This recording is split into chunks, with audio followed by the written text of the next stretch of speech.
Hey everyone, and welcome back. We're diving into President Trump's big speech to Congress this week. So we'll dig into some specific examples of how this speech could actually trickle down and make a difference in your world. Right.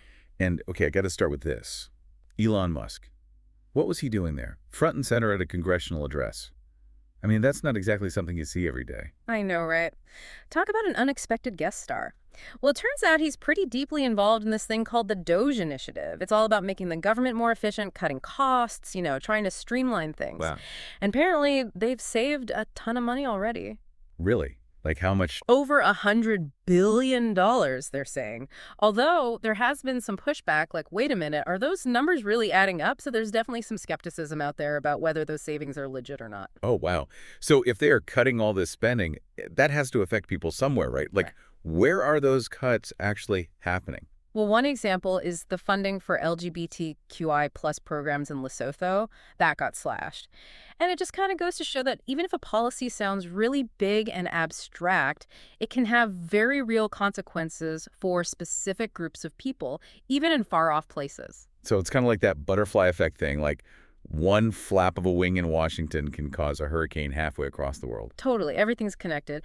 And that actually leads us to another big thing Trump talked about, tariffs. This is where things get really interesting because even some Republicans are like, I don't know about this. Yeah, this whole trade war thing is causing some serious division, even within his own party. But how does it actually play out in, say, your average person's life? Like, what's the real-world impact? Think about the price of eggs. They've been going up like crazy. And Trump's blaming the previous administration for that. But regardless of whose fault it is, you feel it when you go to the grocery store. For sure. And it's not just eggs. Everything seems to be getting more expensive. Right, that's inflation. Yeah. And it's a big worry for a lot of people right now. They're feeling the pinch in their wallets. Definitely. Okay, so from grocery bills to something that's been a huge focus for Trump since he first took office, immigration. Yeah, and this time he really put a human face on the issue by talking about Jocelyn Nungare, that young girl who was tragically killed. He even renamed a Texas wildlife refuge in her honor. Right, with her mom sitting there as Melania Trump's guest. It was really emotional. Yeah. But it also brought up this whole debate about illegal immigration and, what's being done to stop it. And it's interesting because illegal border crossings are actually at a 25-year low right now. So it makes you wonder if that's because of Trump's policies or if there's something else going on. It's hard to say for sure, right? Like, cause and effect can be tricky to untangle. Totally. Okay, so we've gone from saving money to rising prices, from personal tragedies to border security. And now let's shift gears a bit and talk about something a little more, shall we say, delicate. The relationship between Trump and the Ukrainian President Zelensky. Yeah, things have been pretty tense between them. But maybe there's a tiny bit of hope on the horizon. Well, Trump mentioned this important letter he got from Zelensky. It seems like Zelensky's trying to smooth things over a bit, maybe mend some fences after some very public disagreements, even offering to work with Trump on a path to peace. Wow. That's a pretty big deal considering that whole minerals deal fell apart. Yeah. So if they do manage to patch things up, what does that actually mean for the average person? Well, anytime you have two world leaders, butting heads, there's always a chance things could escalate. So if Zelensky's letter can lead to, less tension, that's got to be good news for everyone, right? I mean, nobody wants a global conflict. Yeah. But honestly, it's kind of hard to say what will happen next. Okay, so we've gone from Elon Musk trying to save taxpayer dollars to the price of eggs going up. And now we're talking about peace in Ukraine. It seems like this speech really did touch on a lot of different things. It did. And I think what's fascinating is how Trump managed to weave all these personal stories and emotional appeals into it all. Yeah, it's like he was appealing to your head and your heart at the same time. Exactly. And that brings up an interesting point about how messages are crafted and how they can resonate with people on so many different levels. But before we get too deep into that, maybe we should circle back to Elon Musk and the DOGE initiative, because that whole thing is pretty fascinating. Yeah, for sure. Okay, so let's rewind a bit and talk more about that. Okay, so back to Elon Musk. Yeah. So you've got this tech guy who's known for, shaking things up, and now he's trying to apply those same ideas to, well, the government. It's a pretty bold experiment. Right. I mean, can that kind of approach actually work? Like, can you really disrupt something as old and established as the U.S. government? That's the big question. I mean, some people are optimistic. They think Musk's, outsider perspective could be just what's needed to bring some fresh ideas and maybe even like, break through some of that bureaucracy. Yeah, that makes sense. But then there are others who are like, hold on, this is the government we're talking about, not some Silicon Valley startup. Right. It's not like launching a rocket into space. Exactly. And there are concerns about, potential conflicts of interest and whether Musk's methods will really translate to the complexities of government. So it's definitely a risky move. We'll have to see how it all plays out. Speaking of risky moves, these trade wars feel like a huge gamble. Right. Like, even if Trump's goal is to protect American jobs and industries, couldn't this backfire and end up hurting everyday people? Oh, absolutely. That's the big worry. Because while tariffs might sound good on paper, they can actually lead to higher prices for, well, everyone. We already talked about the eggs, but that's just the tip of the iceberg. Think about everything you buy, from clothes to electronics. If tariffs drive up costs across the board, it's going to hit people's wallets pretty hard. It's like this ripple effect, right? One thing leads to another, and suddenly you're paying more for everything. Exactly. And some economists are even worried that all of this could lead to a recession. If businesses start struggling and people have less money to spend, it could trigger a downturn that affects everyone. So it's not just about abstract economic ideas. It's about real people losing their jobs, having trouble paying their bills, stuff like that. Absolutely. It's about people's livelihoods and their ability to, just make ends meet. Now, in the middle of all this talk about, the economy and global uncertainty, there was this one moment in Trump's speech that really stood out. The story of DJ Daniel, that young cancer survivor who dreams of being a policeman. Oh, yeah, when Trump made him an honorary Secret Service agent. That was so sweet. I'll admit I got a little choked up watching that. It was such a powerful reminder that even with all the political stuff going on, there's still room for, human connection and compassion. It was definitely a smart move by Trump, weaving that personal story into his speech.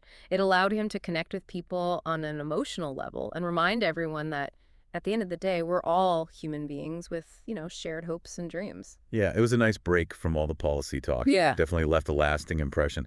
Now, speaking of lasting impressions, this whole situation with Trump and Zelensky is definitely one to watch. That letter from Zelensky trying to, patch things up was pretty surprising. It was a strategic move for sure. Zelensky knows that Ukraine needs support from the U.S., especially with everything going on over there. So by offering an olive branch to Trump, he's hoping to, secure that aid and maybe even de-escalate the tensions a bit. But do you think it was genuine? Or was it just, a calculated move to get what he wants? It's probably a bit of both, to be honest. Zelensky's a smart politician, and he knows how to play the game. But regardless of his motivations, the fact that he's reaching out is significant. It opens up the possibility of, dialogue and cooperation, which is always a good thing. Yeah, like a little glimmer of hope in an otherwise pretty dark and uncertain situation. Exactly. And it highlights how important diplomacy and communication are in international relations. Even when things are tense, it's crucial to keep those channels of communication open. So, we've gone from the potential downsides of trade wars to that heartwarming story about DJ Daniel. And now we're talking about, the complexities of diplomacy on the world stage.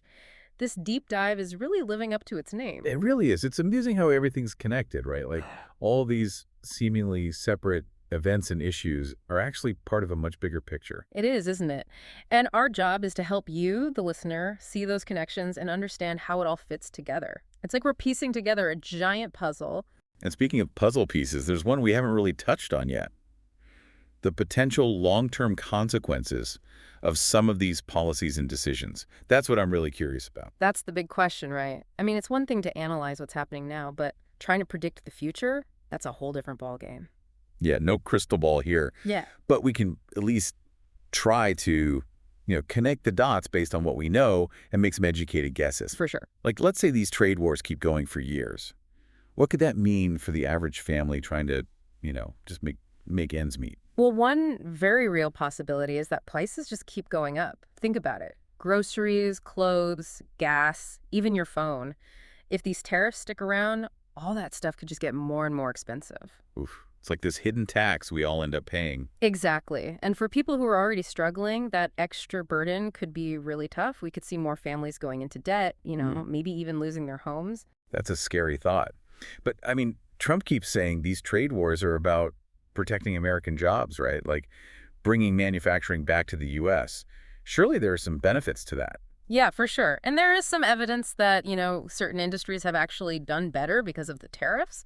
But the question is, do those benefits outweigh the costs? And what about the long-term impact on the global economy? It's complicated. Definitely complicated. Like, how do you even begin to measure something like that? It's tough. And there are so many factors to consider, but that's why it's so important to stay informed, to really think critically about these issues and, not be afraid to challenge your own assumptions. Yeah. It's like we started this deep dive talking about Elon Musk and government efficiency, and now we're talking about like the potential for economic hardship and global instability. It's kind of crazy how everything is connected. It really is. It just shows you that even decisions made in Washington can have ripple effects all over the world. They can affect everyday people in ways you might not even imagine. Okay, so as we wrap up this deep dive, what's the one thing you really hope listeners take away from all of this? I think the most important thing is to realize that these issues, as complex as they may seem, are not beyond our grasp. We can all take the time to learn more, to ask questions, to have those, sometimes difficult It's conversations. about being engaged, right? hmm Not just sitting back and letting things happen. Exactly. Because at the end of the day, the decisions made by our leaders affect us all.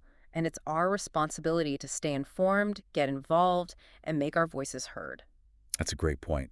Well, this has been a fascinating deep dive. Thanks for breaking it all down for us. My pleasure. And all you listeners out there, keep those brains buzzing and keep asking those tough questions. That's right. Stay curious. Okay, that's it for us. Until next time.